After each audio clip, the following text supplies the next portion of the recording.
বন্দি কেমনে করবেন? এই মুখ দিয়া দুনিয়াদারি করেন, এই মুখ দিয়া দুনিয়ার সমস্ত কাজকর্ম করতেছেন, ছেলে মেয়েরে প্রতিপালন করতেছেন, এই মুখ দিয়া বাজার সরাই করতেছেন, এই মুখ দিয়া রাজ দরবার করতেছেন, এই মুখ দিয়া বাজার কত কার্য দুনিয়া হইতেছে। আচ্ছা, বন্দি করবার সময় কখন? আবার যখন ঘুমায় যান আপনি তো বন্ধ হয়ে যায় জবান। এই মুখ দিয়ে বন্দি করবার সময় নাই, যতই আপনি বলেন না কেন, এই মুখে বন্দি করবার টাইম নাই।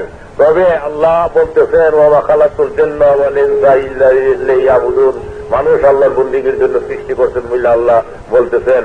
সেটা অতীব গুরুত্বপূর্ণ কথা। এটা কিভাবে মানুষ আল্লাহর বন্দি করবে, সেটা পীরে কামেল ছাড়া কাহারও ক্ষমতা নাই যে জিনিসটা উদ্ঘাটন করে দেয় বা বুঝিয়ে দেয়।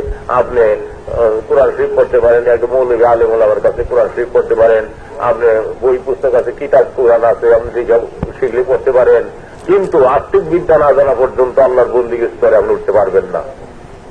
মানে নাফসকে নাচতেরা পর্যন্ত আপনার আল্লাহর সন্ধান আপনি লাভ করতে পারবেন না।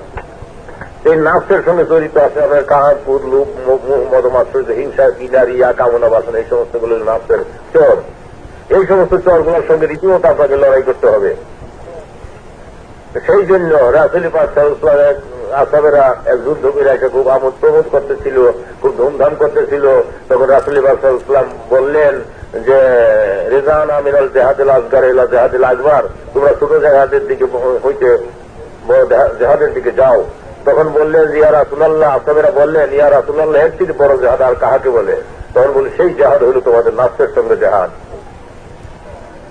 তোমাদের নাফসের সঙ্গে জিহাদ, সেইটি হল প্রচন্ড জিহাদ। সেই জিহাদে যদি তুমি জয়ী হইতে পারো, তার ট্রফি বিতরণ করবে আল্লাহ তাআলা স্বয়ং বেহেশত।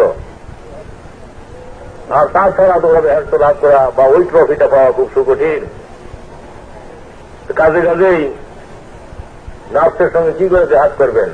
আপনি যখন নামাজে দাঁড়ান, তখন নামাজে যেই মাত্র আপনি অজু করে আসবেন, অজু করার মানে কি? স্নিগ্ধ মন প্রাণ তৈরি করা।